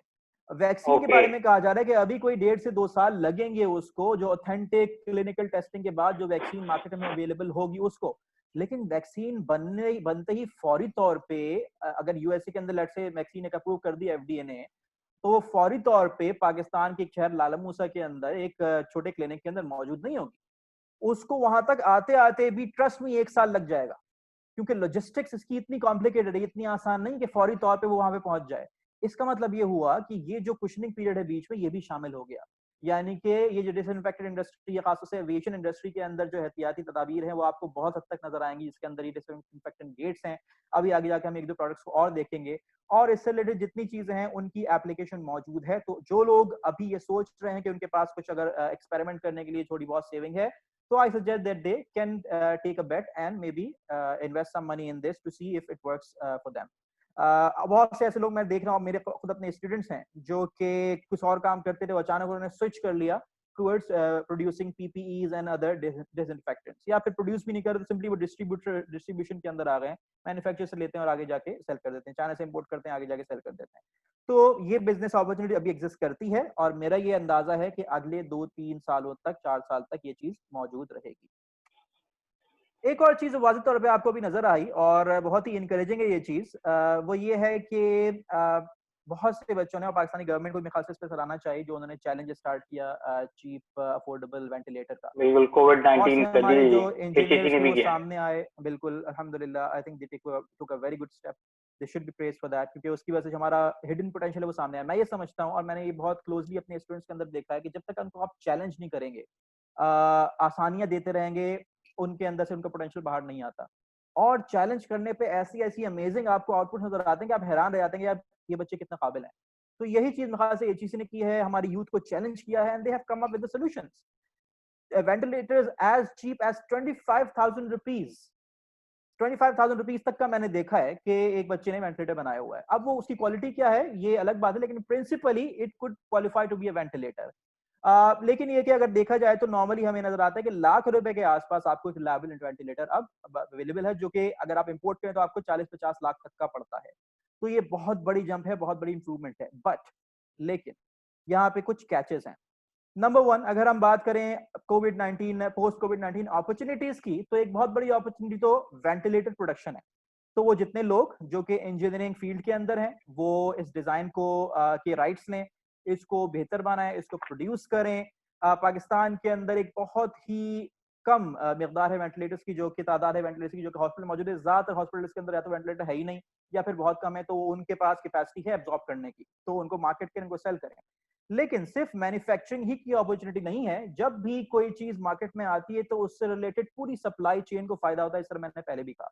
इसका मतलब ये हुआ कि जब ये वेंटिलेटर्स मार्केट में जाएंगे तो अभी क्योंकि ये इंडस्ट्री इतनी मेच्योर नहीं है, इसके अंदर यकीनन प्रॉब्लम्स आएंगी, रिपेयर मेंटेनेंस की बहुत ही फ्रीक्वेंटली जरूरत पड़ेगी।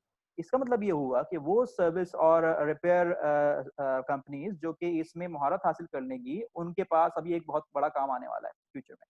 तो वो they can flex their muscles, they can create specialists of ventilators, खासकर बायोमेडिकल के जो स्टूडेंट्स हैं वो सोच सकते हैं इस फील्ड में आने का। तो मैं ये समझता हूँ कि आगे जाके वेंटिलेटर्स के अंदर ना सिर्फ मैन्युफैक्चरिंग की अपॉर्चुनिटी मौजूद है, बल्कि इसकी रिपेयर, मेंटेनेंस और इसकी जो सर्विसिंग की अपॉर्चुनिटी है वो भी काफी बड़ी तादाद में काफी बड़ी मौजूद है, जिसके अंदर आप अपने एक्सपेरिमेंट कर सकते हैं।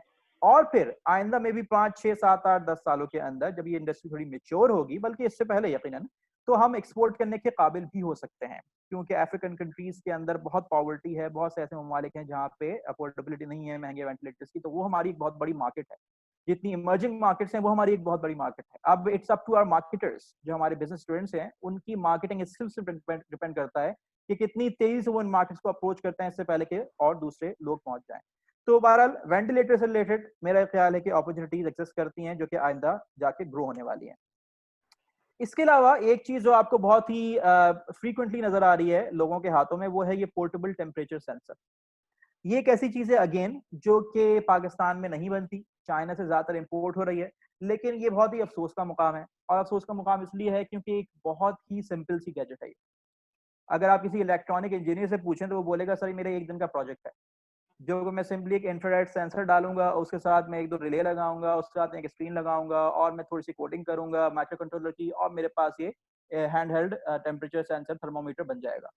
तो इसके बनाने में कोई मुश्किल नहीं है। प्रॉब्लम ये आती है कि हम माजी में इस चीज का शिकार होते रहे हैं कि जब भी हम कोई चीज बनाते हैं तो उसकी मैन्युफैक्चरिंग हमें चाइना के मुकाबले में महंगी पड़ रही होती है, और इसकी वजह से हमारी बहुत सी मैन्युफैक्चरिंग इंडस्ट्री तबाह हुई है। लेकिन एक गुड न्यूज ये है कि अब चाइना की जो मैन्युफैक्चरिंग है वो इतनी सस्ती नहीं है, वो महंगी होती जा रही है। और अब ज्यादातर जो मुल्क उसकी चाइना की तरफ जा रहे हैं अपनी मैन्युफैक्चरिंग के लिए, वो इस वजह से नहीं जा रहे कि वो चीप है, बल्कि वो इस वजह से जा रहे हैं कि उनके पास स्किल्ड लेबर बहुत बड़ी तादाद में मौजूद है।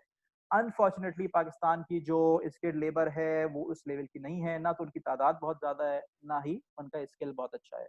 तो इस हवाले से वोकेशनल ट्रेनिंग पे हमें बहुत काम की जरूरत है। लेकिन that is a different story. यहाँ भी जो मैं कहना चाह रहा हूँ वो ये है कि इलेक्ट्रॉनिक इंजीनियर्स अगर थोड़ी सी मेहनत करें तो ये infrared temperature thermometers locally produce कर सकते हैं, और प्रोड्यूस करने के बाद इसकी जो केसिंग है, असल जो चीज है ना जिससे चीज अट्रैक्टिव बनती है वो इसकी केसिंग है। इस पैकेजिंग, केसिंग बिल्कुल। पैकेजिंग और केसिंग है, ये केसिंग है। I am also in the IT industry, तो मैं आजकल स्मार्ट सॉल्यूशंस के ऊपर काम कर रहा हूँ, तो मैं थोड़ा सा मार्केट एक्सप्लोर कर रहा हूँ आजकल अपने कुछ गैजेट्स बनाने के लिए। गैजेट तो बन गया है, उसका जो ढांचा, वो जो अंडर ढांचा है वो तो बन गया है, लेकिन जब इसके बाहर की चीज बनाने की बात आती है तो उसमें आपकी एक बहुत बड़ी कॉस्ट आती है, क्योंकि आपको ये पूरी प्लास्टिक डाई वगैरह बनानी पड़ेगी। तो अभी जो मुझे तकरीबन एस्टिमेट मिल रहा है वो 3-3.5 लाख का मिल रहा है सिर्फ एक डाई बनाने का, जिससे ये चीज प्रोड्यूस हो सकेगी। तो सिर्फ ये एक मेजर थोड़ा सा खर्चा है, लेकिन ये जो आपको सामने तस्वीर में नजर आ रहा है हैंड हेल्ड थर्मोमीटर, इसकी अगर आप एक बार डाई बनवा लें 3-4.5 लाख के अंदर, तो इसकी मार्केट बहुत बड़ी है। ट्रस्ट, खास तौर से दो मार्केट मुझे नजर आती है। Number 1 aviation. सर मैंने कहा आइंदा 4-5-6 सालों तक इसकी डिमांड कहीं नहीं जाने वाली, ये होगी लाजमी, और जब ये चीज मार्केट में आएगी तो ये खराब भी होगी, रिप्लेस भी होगी, रिपेयर भी होनी होगी। तो वो जो एक सप्लाई चेन रिलेटेड इसकी रिपेयर मेंटेनेंस वो तो ही है, लेकिन इसकी मैन्युफैक्चरिंग के अंदर, इसके डिजाइन के अंदर बहुत ज्यादा अपॉर्चुनिटी मौजूद है। तो मैं जितने मेरे इलेक्ट्रॉनिक इंजीनियर्स हैं जो कि अभी या तो अटेंड करें या बाद में करेंगे, मैं उनको हाईली इंकरेज करता हूँ कि इसके डिजाइन प्रोड्यूस करें, बिजनेस मॉडल बनाएं, जाके पिच करें। हमारे एनआईसीज मौजूद हैं, इंक्यूबेशन सेंटर्स मौजूद हैं, वहाँ पे आपको अच्छे लोग बैठे हुए हैं। एनआईसी कराची के अंदर असफर साहब हैं, शाहजहां साहब हैं, हमारे रिजवान साहब जो बैठे हैं, इनसे आप रब्ता करें, माशाल्लाह पीआर बहुत अच्छी है इनकी, ये आपको कनेक्ट करवा देंगे इन्वेस्टर से। तो इसके अंदर मेरा ये ख्याल है कि आने वाला मार्केट साइज बहुत बड़ा है, और इसकी कॉस्ट ऑफ प्रोडक्शन कोई बहुत ज्यादा नहीं है, इसको आप लोकली बहुत आराम से बना सकते हैं और आगे सेल कर सकते हैं। इसी तरह से 1-2 इक्विपमेंट्स और अभी मैं एक इंटरव्यू सुन रहा था आईएमएफ के जो चीफ इकोनॉमिस्ट हैं उनका, तो उन्होंने कहा कि कोई 100 से ज्यादा कंट्रीज हैं जिन्होंने हमसे कांटेक्ट किया है बेल आउट पैकेजेस के लिए, 100 से ज्यादा। उन्होंने कहा कि हमारा $1 ट्रिलियन से ज्यादा का बजट है, तो हम सबको केटर कर लेंगे। लेकिन यहाँ पे हमको एक चीज समझ लेनी चाहिए, वो ये कि हमने देखा है कि जब भी आईएमएफ का बेल आउट पैकेज आता है तो उसके साथ कुछ आईएमएफ की शराइत भी आती हैं, और जब आईएमएफ की शराइत आती हैं तो उन शराइत से रिलेटेड जितनी इंडस्ट्रीज हैं वो प्रॉस्पर करती हैं। फॉर एग्जाम्पल छोटी सी मैं मिसाल देता हूँ कि माजी में ऐसा होता रहा है कि हेलमेट की जो पाबंदी थी मोटरसाइकिल चलाने वालों के लिए वो रिलैक्स हो जाती थी, लेकिन जैसे ही वो पाबंदी लगती थी फौरन अचानक वो मार्केट खड़ी हो जाती थी और धड़ाधड़ हेलमेट फरोख्त होना शुरू हो जाते थे। बल्कि कुछ लोग मजाकन ये भी कहते हैं कि यार वो मिनिस्ट्री के अंदर कोई बैठा है, उसने कोई कंटेनर मंगवाया चाइना से हेलमेट्स का, वो उसको निकालना चाहता है तो उसने पाबंदी लगवा दी, तो अब धड़ाधड़ लोग खरीदना शुरू हो गए। तो ये हो रहा है। और जब IMF पाबंदियां लेके आएगी तो उससे रिलेटेड जितनी इंडस्ट्री वो प्रॉस्पर करेगी। और मैं ये समझता हूँ कि जब IMF आएगी, इन बेल आउट पैकेजेस देगी इन 100 ममालिक को, तो यकीनन वो हेल्थ केयर के ऊपर फोकस करेगी। और जब वो हेल्थ केयर पे फोकस करेगी तो उससे रिलेटेड जितनी इंडस्ट्री है वो प्रॉस्पर करेगी। खास तौर से जो आने वाला वक्त है वो टेली मेडिसिन का है, जो टेली डायग्नोसिस का है। तो टेली मेडिसिन और टेली डायग्नोसिस से रिलेटेड जितनी इक्विपमेंट है उसकी डिमांड बढ़ने वाली है। यहाँ पे अगेन मैं इलेक्ट्रॉनिक्स इंजीनियर्स को जो हो इंकरेज करूंगा कि IoT से रिलेटेड, बायोमेडिकल, बल्कि मैं भी जो IoT के अंदर मेरा अगला जो प्रोजेक्ट है इंशाल्लाह, the company that I run, वो माशाल्लाह। रिमोट आपका IoT बेस्ड स्टेथोस्कोप है। That is what I plan to invest on. तो अभी अगेन पाकिस्तान में प्रोड्यूस नहीं हो रहा, मेरा ये प्लान है कि मैं लो कॉस्ट इंडिजिनसली प्रोड्यूस, हो सकता है खूबसूरत ना हो देखने में बहुत, लेकिन काम करेगा, वो प्रोड्यूस करूंगा इंशाल्लाह, और इसको मार्केट के अंदर ऑफर अवेलेबल करूंगा, ताकि एक तो ये कि इंडिजिनसली प्रोड्यूस हो, लोकल मार्केट को सपोर्ट मिले, और दूसरा ये कि एक सस्ती चीज मार्केट में अवेलेबल हो और टेलीमेडिसिन वाले जितने लोग हैं उनको उससे फायदा हासिल हो। तो अभी भी बहुत से टेलीमेडिसिन के स्टार्टअप्स हैं, ख्याल से जो सारे फहरिस्त है वो सेहत कहानी है, जो कि पहले डॉक्टर्स हुआ करता था, सेहत कहानी डॉक्टर रिफत हैं गालिबन, if I am not wrong, जी, डॉक्टर सारा हैं, तो ये रन कर रही हैं, और ये I think they are doing excellent work. तो इस किस्म के जो स्टार्टअप्स हैं उनको इससे सपोर्ट मिलेगी। तो IoT के अंदर जो लोग मौजूद हैं वो, उनसे मेरी गुजारिश होगी, उनको मैं एनकरेज करूंगा हाईली कि वो आगे बढ़ें और इस किस्म के गैजेट्स प्रोड्यूस करें। स्मार्ट होम बहुत हो गया IoT के अंदर, मुझे नजर आता है आप जहां जाएं लोग स्मार्ट होम के सोल्यूशन ही दे रहे होते हैं, लेकिन वो एक लग्जरी है, वो सिर्फ शख्स उस वक्त लेगा जब वो प्रॉस्पेरिटी होगी इकोनॉमी के अंदर। अब नजर हमें ये आ रहा है कि क्योंकि इकोनॉमी श्रिंक हो रही है तो लोग हाथ खींचेंगे। तो इस किस्म की जो चीजें हैं, खासतौर जो मैंने IMF की शराइत वाली बात की, तो ये प्रॉस्पर करनी है, तो कोशिश करें कि IoT के अंदर टेलीमेडिसिन के अंदर इन्वेस्ट करें और उसकी जो गैजेट्स हैं उनको लोकली प्रोड्यूस करें, बजाय ऐसे कि आप इंपोर्ट करें। इंपोर्ट इंडस्ट्री प्रॉस्पर करेगी, बहुत से इंपोर्टर्स बैठे हैं, वो लाजमी तौर पे इस वक्त जो है वो शुरू कर चुके हैं ये काम, लेकिन ये कि जो लोकल इंजीनियर्स हैं और जो इंडस्ट्रियलिस्ट हैं, जो इन्वेस्टर्स हैं, मैं उन्हें हाईली इंकरेज करूंगा कि वो इसमें इन्वेस्ट करें। अस्सलाम वालेकुम नजम साहब जी, एक छोटा सा मैं सवाल पूछ लेता हूँ। ये सारी बातें मैंने सुनी है, मुझे बताइए कि जो सर्विसेज इंडस्ट्री है, जो सर्विस प्रोवाइड कर रही है, वो कैसे इसको फेस करे इसको ना, क्योंकि देखिए प्रोडक्ट बेचना आसान है, कोई भी कोई प्रोडक्ट बेच रहा है मार्केट पे, वो ये ऑनलाइन बेच सकता है, लेकिन सर्विस जो है ना वो उनके लिए बड़ा मसला है इस वक्त। तो थोड़ा सा बिल्कुल सही बात है। अब मैं इसका थोड़ा सा कॉन्टेक्स्ट और बना दूं आबिद साहब, आप ही की बात पे बिल्ड करके, कि मार्garet थैचर के बारे में कहा जाता है कि she was the iron lady, और उनके सर ये सेहरा माना जाता है कि उन्होंने यूके को ब्लू कॉलर से व्हाइट कॉलर इकोनॉमी में कन्वर्ट कर दिया था। यानी कि पहले यूके के अंदर मैन्युफैक्चरिंग इंडस्ट्री बहुत ज्यादा थी, लेकिन उन्होंने फाइनेंशियल इंडस्ट्री को प्रॉस्पर किया, वहां पे व्हाइट कॉलर जॉब ज्यादा प्रोड्यूस की, और ज्यादा मैन्युफैक्चरिंग जो थी वो चाइना शिफ्ट हो गई। अगर यूरोप की बात करें तो जर्मनी के अंदर बहुत ज्यादा मैन्युफैक्चरिंग इंडस्ट्री प्रॉस्पर किया।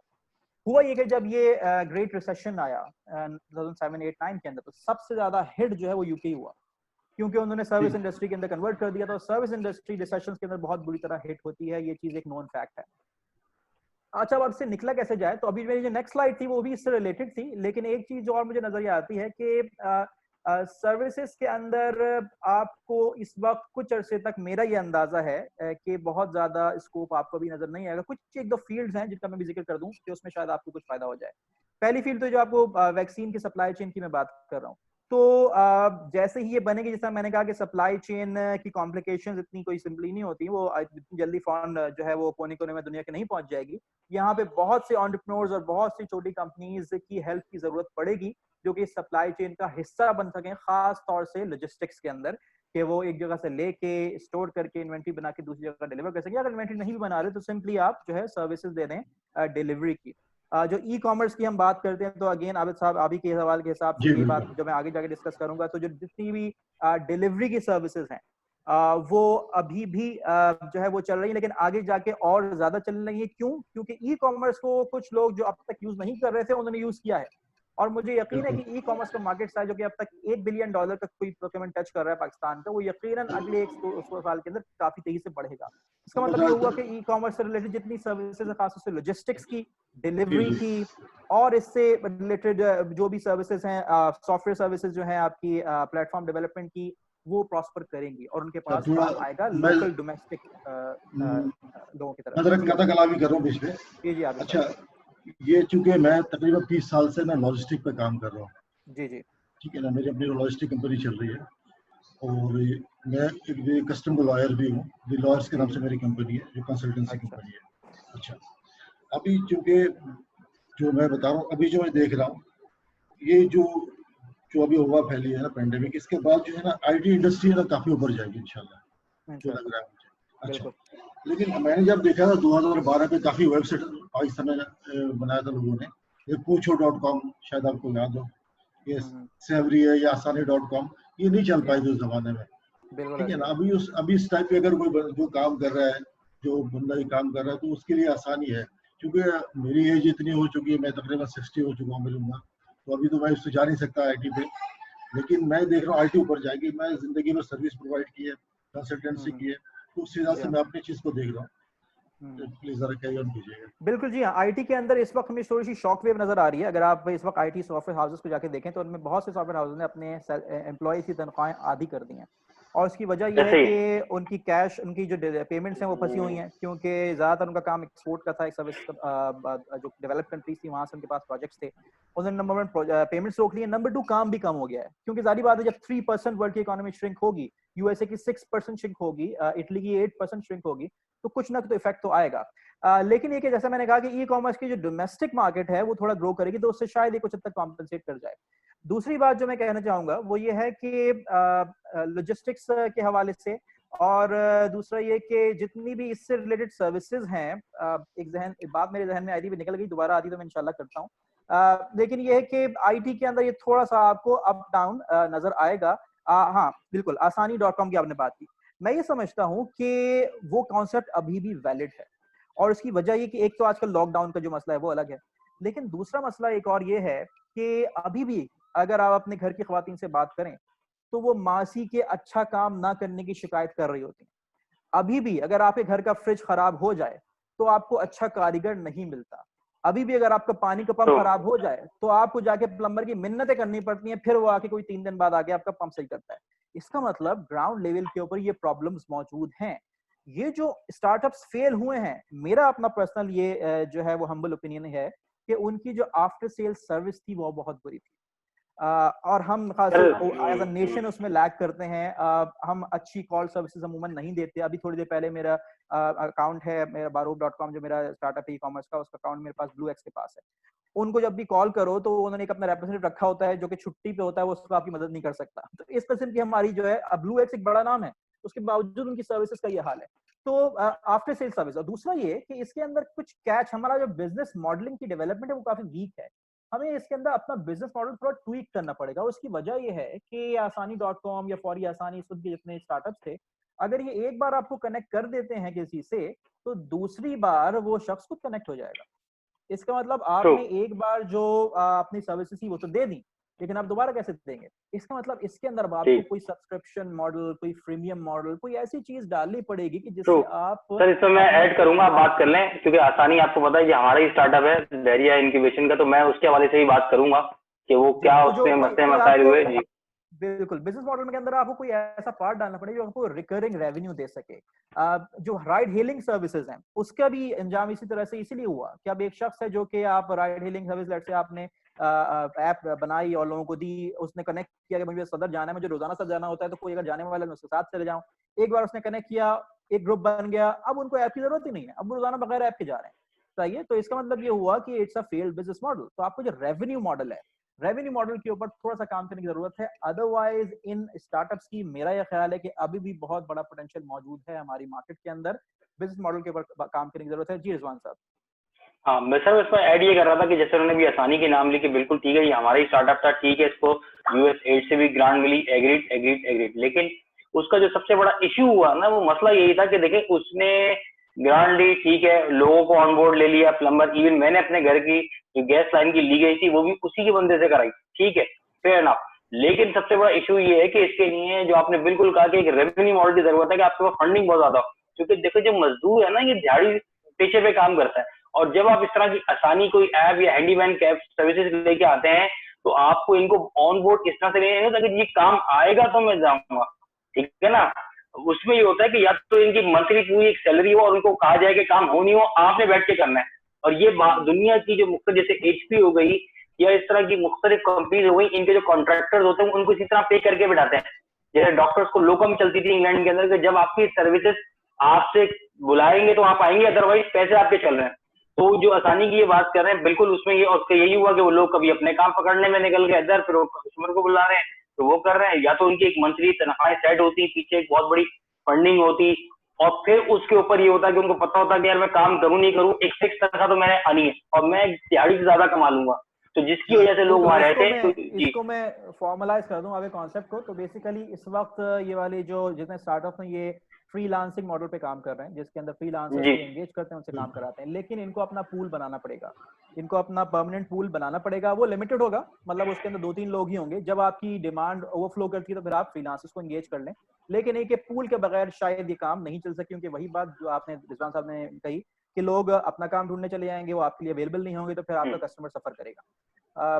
तो एनीवेज इसको सर्विसेज में बहरहाल हम क्रक्स कंक्लूजन ये निकाल लेते हैं सर्विसेज के अंदर के इसका पोटेंशियल अभी भी मौजूद है। बिजनेस मॉडल और रेवेन्यू मॉडल की हमें थोड़ी सी चेंजेस की जरूरत है। अच्छा जी, आखिर में हम आखिर तो नहीं, इससे ई कॉमर्स की बात करेंगे, लेकिन ये कि एक वाजे चीज बहुत जो हमें नजर आई, मैं खुद एक टीचर हूँ, मैं घर से मुसलसल टीच कर रहा हूँ, वो ये है कि ऑनलाइन वर्किंग और एजुकेशन की जो वैलिडेशन है एक तरह से वो इस लॉकडाउन में हो गई।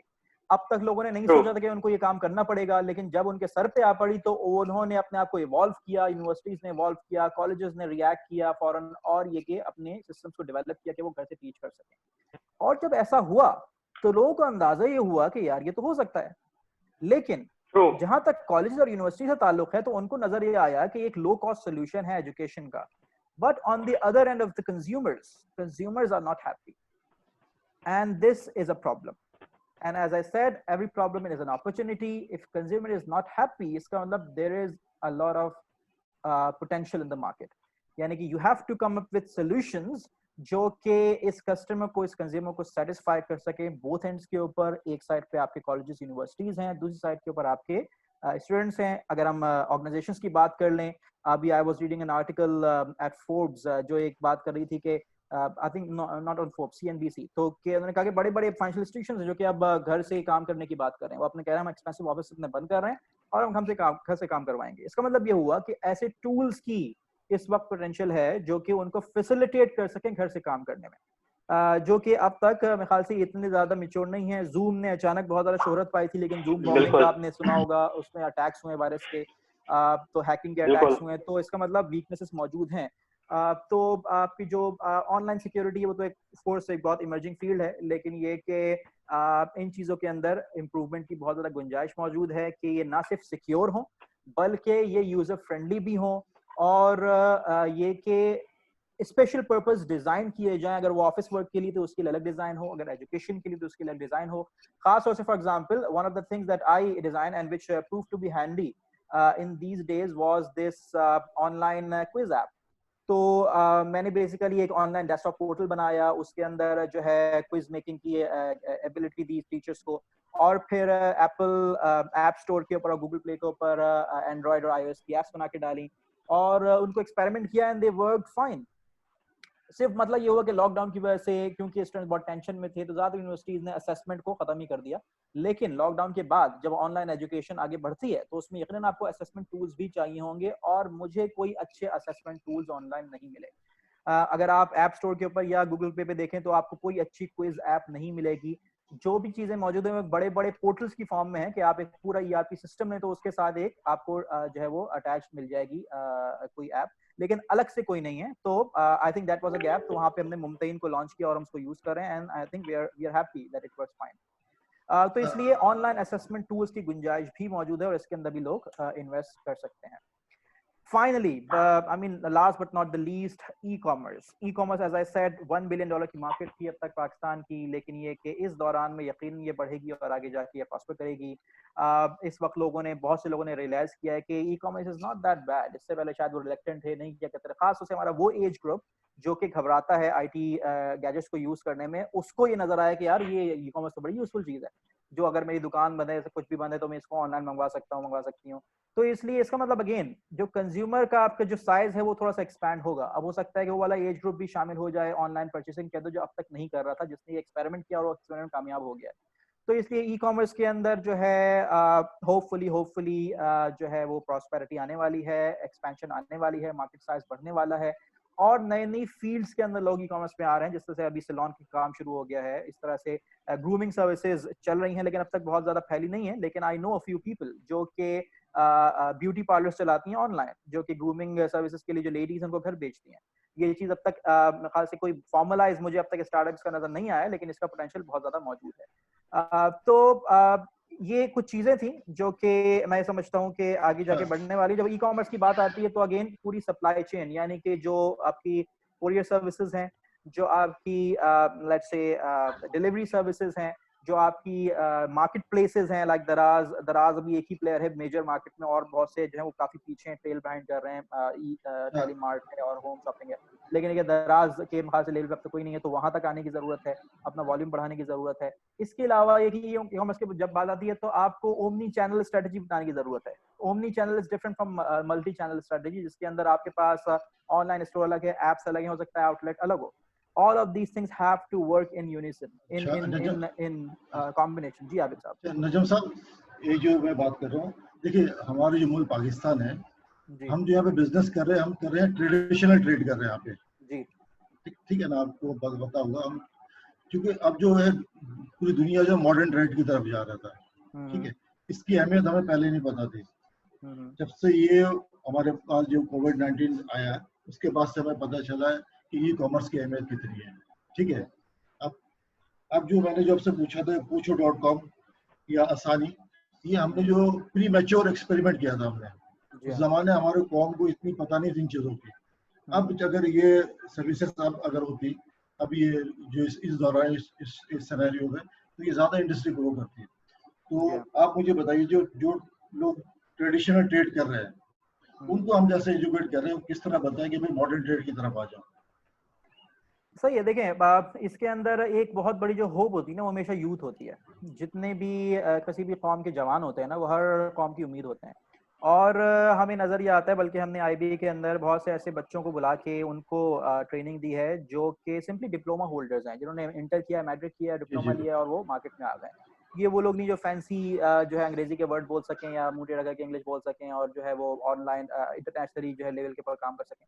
लेकिन उनको हमने सिखाया कि आपका जो काम है आप उसको किस तरह से ई कॉमर्स पे ला सकते हैं। और एक साहब हैं जिनकी लेट से एक इलेक्ट्रॉनिक शॉप है और वो पिछले 50 साल से उसको चला रहे हैं, तो जो नई जनरेशन आई है उसके पास ये सलाहियत है कि वो उसी स्टोर को ऑनलाइन ले आए। उसके बाद जितनी इन्वेंट्री है उसकी तस्वीरों को खींच के उसको ऑनलाइन स्टोर बना। और मैं ऐसे लोगों को जानता हूं जो कि ये काम कर रहे हैं, ये कोई नया कॉन्सेप्ट नहीं है, दिस इज ऑलरेडी हैपनिंग। पहली बात। दूसरी बात ये कि जो लोग ऑलरेडी ई कॉमर्स में थे, अभी तो मैंने उन लोगों की बात की ना जो आ रहे हैं, जो ऑलरेडी थे, उनको चाहिए कि वो अब नेक्स्ट स्टेप लें। वो उसी तरह से ट्रेडिशनल तरीके से वेबसाइट बना ली, ऑर्डर बुक कर लिया, डिलीवर कर लिया, इस तरह से नहीं हो सकता। अब उनको यूजर एक्सपीरियंस पे काम करना पड़ेगा। और जैसे जैसे ज्यादा लोग ई कॉमर्स की तरफ आएंगे, कंपटीशन बढ़ेगा, सैचुरेशन बढ़ेगी, और वो लोग फिर स्टैंड आउट करेंगे जो कि एक ओवरऑल अच्छा एक्सपीरियंस दे रहे हैं। सिर्फ प्रोडक्ट सेल नहीं कर रहे, एक्सपीरियंस सेल कर रहे हैं। जिसका मतलब ये, for example I am in the footwear business, तो आई नो कि मैं तो अभी उस लेवल पे नहीं हूँ, लेकिन आई नो सम बिजनेसेस जो कि जब आप कोई फुटवेयर ऑर्डर करते हैं तो वो आपको 3 पेयर भिजवाते हैं। क्योंकि फुटवेयर के अंदर इश्यू होता है कि अगर आपके पास कोई शर्ट या जैकेट छोटी आ जाए ना, वो चले आप चला लेते हैं, जूता काटता है, वो आप छोटा नहीं ले सकते। तो उन्होंने क्या किया है कि वो आपको 3 पेयर भिजवाते हैं। अगर आपने 9 नंबर ऑर्डर किया, आपको 10 भी भिजवाएंगे और वो आपको 8 भी भिजवाएंगे। राइडर वहां पे जाएगा, आपको तीनों टेस्ट करवाएगा, जो आपके फिट होगा आप रख लेंगे, बाकी आप वापस करेंगे। Now this is an innovation in the way you are dealing with the customer. तो इस किस्म की छोटी छोटी इनोवेशंस को अब लाने की जरूरत है। हम उसी ट्रेडिशनल, आपने ट्रेडिशनल जिसकी बात की, तो अब ई कॉमर्स के अंदर भी ये ट्रेडिशनल लेवल आ चुका है जो कि बहुत पुराना है, उसको हमें बेहतर करने की जरूरत है। लेकिन ये कि वो जो ट्रेडिशनल बिजनेस पीपल हैं, उनकी जो नई नस्ल है उस पे काम करने की जरूरत है। पुरानी नस्ल को समझाना ख्याल से आसान काम नहीं होता। They can continue doing the work that way, लेकिन जो नई जनरेशन है उसके ऊपर मेरे ख्याल से उनके जहनों को बदलने की जरूरत है। जिस पर रिजवान साहब ने बात की कि हम माइंडसेट पे काम करते हैं। हम IBSED के अंदर भी जो हमारा सेंटर है, हम माइंडसेट के ऊपर काम करते हैं कि लोगों को बताएं कि this can happen, you can do it. और सिर्फ माइंडसेट बदलने की जरूरत है, and you can see that improvements will come. हमें भी खुशी होगी कि हमारी कोई खिदमत चाहिए हो, जो 30 इयर्स के मेरे खुद का तजर्बा है लॉजिस्टिक का, माशाल्लाह सप्लाई चेन मैनेजमेंट। जी माशाल्लाह, इंशाल्लाह सर जरूर हम आपसे जो है वो कनेक्टेड रहेंगे। बाकी तो आप हमारा 9 टाइप करके जगह तक आप हमसे बिल्कुल कनेक्ट भी हो सकते हैं। तो मैं यहाँ पे बस यही कहना चाहूंगा डॉक्टर साहब, माशाल्लाह it's a very very informative session, जिसके अंदर आपने तकरीबन मैं समझता हूँ ऑलमोस्ट सारे ही एस्पेक्ट्स कवर किए। और बिल्कुल आप अपने एस्पेक्ट से जिसको आपने डिफाइन किया, खास करके उन अपॉर्चुनिटीज को और उन ड्रॉबैक्स को कि बिल्कुल जो थर्ड वर्ल्ड ऑर्डर जिसको कहा जा रहा है कि जिसके अंदर नई जॉब्स और नई अपॉर्चुनिटीज की बात कर आ रही है, उसमें ये तकरीबन जो अभी हमने चीजें पेश की जिसके अंदर सैनिटाइजर से लेकर के आपके पूरे ड्रेसेस से लेकर के आपका मास्क से लेकर के हर चीज जो है वो अफेक्ट होगी और बिल्कुल ऐसे ही है। और मैं इसमें यहाँ पे थोड़ा सा ऐड करना चाहूँ कि 2000 अगर आपको नजम साहब याद हो, इंग्लैंड के अंदर बर्ड फ्लू का एक सिलसिला शुरू हुआ था जिसपे सैनिटाइजर्स कंपनियों ने इतना बिजनेस किया था कि, लेकिन वहां चूंकि गवर्नमेंट अब सपोर्ट करती है तो आपके ऑफिस में हर जगह एक सैनिटाइजर का डब्बा होता था, अगर आपको याद हो कि आप जो भी काम कर रहे हैं थोड़ी देर में हाथ लगाए। तो कहने का मकसद ये है कि ये अब बहरहाल हम भी उम्मीद करते हैं कि यहाँ गवर्नमेंट इसको लेके चले और हर बंदे तक ये सैनिटाइजर पहुंचाए। तो बहरहाल अगेन मैं इस वक्त हमारे साथ माशाल्लाह बाबर साहब आ चुके हैं, तो लिहाजा बाबर साहब ओवर टू यू। जी सर, हमारे कुछ पार्टिसिपेंट्स हो रहे हैं, अगर वो कोई क्वेश्चन करना चाहें, किरत हैं हमारे, सैयद मोहम्मद असामा हैं, बाकी अगर कोई उनका क्वेश्चन हो तो उनका ले लें। है कोई किरत आपका या बाकी किसी का क्वेश्चन? अगर इनके नहीं है तो सर ये दराज की मैं बात कर लूँ। जी ठीक है ना, सैयद मुजम्मिल वो बेसिकली हमारे स्टूडेंट भी हैं, एलुमनाई भी हैं बहरिया के। तो मैंने उनके साथ अभी एक सेशन किया था 2 दिन पहले ही, तो उस पे वो चूंकि 4 कंट्रीज को सब हेड कर रहे हैं, भूटान को, नेपाल को, श्रीलंका को, बांग्लादेश को। तो वो बेसिकली यही बता रहे थे कि इन्होंने अपना एक एसएमई प्रोग्राम शुरू किया है अपने जितने भी इनके जो शॉपर्स हैं उसके लिए कुछ फंडिंग के हवाले से, क्योंकि उनका ये मानना है कि दराज ने अभी तक अलीबाबा ने अपने जितने भी जो उनके एम्प्लॉइज थे उनको निकालना नहीं है। तो मैंने कहा चूंकि यहाँ पर अभी जब नजम साहब ने बात की दराज की, तो उन्होंने पूरा दराज का जो इस वक्त करंट सिनेरियो है, जो फ्यूचर का है, उसके हवाले से उन्होंने पूरी बात की है। जी हाँ, तो दराज को असल में एज ये भी हासिल है ना कि वो है ही ऑनलाइन सेल्स के अंदर। जी तो वैसे भी दराज के बारे में कहा जाता है कि वो अब तक प्रॉफिट में नहीं है, वो बहुत ह्यूज लॉसेस के अंदर जा रहा है। जी ऐसे ही है। लॉस थोड़ा सा इजाफा हो गया होगा, लेकिन प्रॉफिट में उसको अभी बहुत दूर की बात है, वो सिर्फ ब्रांड बिल्डिंग के ऊपर काम कर रहा है।